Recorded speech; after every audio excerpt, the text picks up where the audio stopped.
have been made by many others over the years, inside and outside the black community. For the lower socioeconomic classes among blacks, Gunnar Myrdal's descriptions of them near the middle of the 20th century still bore a remarkable resemblance to descriptions of Southern whites and their regional forebears in Britain, including less resourcefulness, disorganized family life, lax sexual morals, and recklessness, with tendencies toward aggression and violence. I make this look good. Pretty girls party with Peanut. What's up, y'all? It's Mulatto, and you know Pretty Girls party with Peanut. Yo, it's your player partner 2 Chainz, and right now I'm rocking with Peanut. What up, though? This your boy Peanut, the People's Nut, man, back with another one. You already know what it is. I am not a life coach. I am not a dating coach. I am not a guru. I'm just a practitioner of life giving helpful advice. I don't pretend to know. I just know what I've been through. Yeah, I know y'all see me all dressed up, spiffied up a little bit, because we got to switch it up today, man. We're going to switch it up a little bit. And we're going to talk about some serious topics, something outside of the realm of relationship, women and everything. We're going to talk about the black culture. He quoted black scholar and later statesman Ralph Bunche. White Southerners employ many of the defense mechanisms characteristic of the Negro. They often carry a chip on the shoulder. They indulge freely in self-commiseration. They rather typically and in real Negro fashion try to overcome a feeling of inferiority by exhibitionism, raucousness in dress, and exaggerated self-assertion. It's a question I saw floating around on the internet. I think I may have read it on Twitter or IG or something. One of these blog channels or something that posted it. And it was a good question, and I thought it would be a great topic to discuss and talk about. Because you do have these great men in our community, in the black community, that people don't know anything about. Like Thomas Sowell, this man is a brilliant mind, and a lot of people don't even know who he is, especially in my community when I grew up in the hood. But the question was, are black people obligated to come back to the hood when they reach a level of success or notoriety? And it's a good question, because I think after reading Carter G. Wilson's book, The Miseducation of the Negro, I think that's where a lot of us lack, because we don't see these successful people outside of hip hop, outside of entertainment, coming back to the hood to teach and reach us. But then also on the flip side, you do have people, quote unquote, saying you're not real if you try to elevate or become educated. And nothing against the people that I grew up around and everything, but a lot of us don't challenge ourselves intellectually.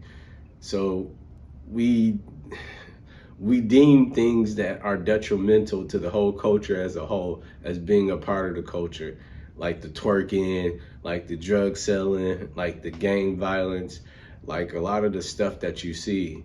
It's detrimental. It's not healthy for the community. We like to celebrate that and we uplift that, versus trying to uplift something or a different archetype in the hood. That's why, again, I'm okay with dressing up, putting on a suit, because that's how the world perceives us in the first place. We all been in that position where you've been around somebody and you get to speaking and you have some type of intelligence about you, and they always say, oh, you're not like the other. So that means that their main thought of black people is down here, because once you show them other than what they expected, which is someone ignorant, someone that's very prideful. I'm gonna show this clip of Thomas Sowell breaking down where did black people get their black pride and their black culture. And you tell me if you haven't seen this growing up in the hood, in the urban hood. Half a century after Myrdal, another study of racial attitudes noted the intimidating ethnic style of many underclass black males, and noted that nearly half of all murder victims in America were black, and that 94% of them were killed by other blacks. Many of these killings were due to gang members who killed for such reasons as, "'cause he look at me funny," "'cause he give me no respect," and other reasons reminiscent of the touchy pride and hair-trigger violence of rednecks and crackers in an earlier era. Our image, this is, again, that's why we don't control our image in our culture. Most of our image on television and mainstream is this archetype of a thug or a rough.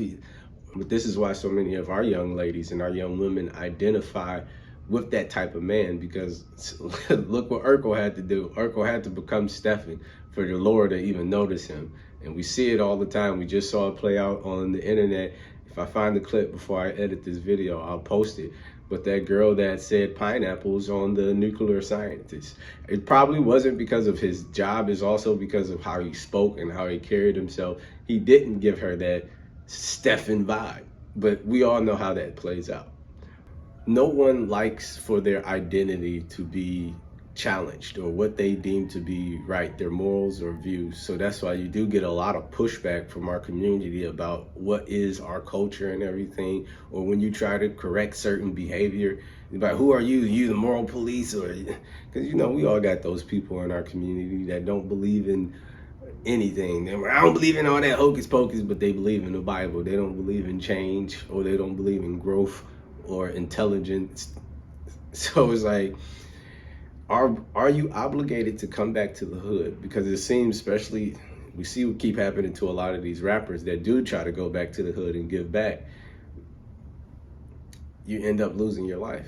Because I think it is hard for some people to see someone from that neighborhood flashy and making it, and they don't know how to channel that into a positive way, so they want to destroy it and take people out. And that's the sad part, because you do want to be able to come back to your hood. You do want to be able to elevate the people, but what do you do when they don't want to elevate themselves? Because at this point, especially with the internet and what we choose to digest, and the digestion is more than food and eating, but it is what you watch, is what you consume, is what you listen to. What we choose to listen to and digest in our community, a lot of it is nonsense, because a lot of people don't know about Thomas Sowell. A lot of people don't know about these great minds out here that have a factual way of thinking. They remove their feelings and they just present the facts of how things play and how things should play out. And it's all about proven evidence. We keep seeing this over and over. A lot of people would choose feelings over facts, because there are facts, and some are hard truths and facts of life. Back to the original question that I asked at the beginning of the video. Are Black people that make it or have some level of success, are they obligated to come back to the hood and give back to the hood? Even Joe Rogan was shocked at finding out where a lot of the Black culture, which is the cracker culture, came from. I do feel like if we educate ourselves a lot more with and arm ourselves with a lot more information, our habits and the way we do things will start to change, and we'll start to see an effect in the Black community. But it does start with us and what we consume and what we identify as. Like, a lot of us do have this Black pride, BLM, to where it's like you haven't accomplished anything. It's not attached to anything. It's just because you're Black, you're like overly proud. And a lot of people don't understand, especially if you're not working towards doing something greater than. A lot of us do celebrate and raise up mediocrity as our champion, because all races and every culture has their underbelly or their underachievers, but not to the same degree that we do in our culture, that we elevate them as these people that we should aspire and admire to be. I'm not naming any names because it's all a part of our culture. Like, hip hop is a wide culture, but a lot of the things that we say as part of the culture, we can change, and we do have the power to change it. We just have to change what we identify as and what we identify as part of the quote culture, quote unquote. And elevating these people that, and looking at these people that are like role models is beyond me, when you do have these great minds like the Martin Luther Kings, the Malcolm X, the Thomas Sowells, the Dr. Clark Anderson. You have all these brilliant minds and these brilliant men that we can all aspire. Dick Gregory, like another one. Like, I can keep thinking of so many more to where we can all aspire to be, and uplift these men to be more of the archetype that people esteem to be, especially in our culture. I hope you guys learned something new. And every now and then I'm gonna slip in the sucker punch and throw some more educated stuff in there to help you guys out. But I'm gonna drop a link down below to the more Thomas Sowell videos, so you can also challenge your intelligence, challenge what you're thinking. Don't be one of those people that only want to thrive and mingle with people and decide their echo chamber. That's how you stunt your growth.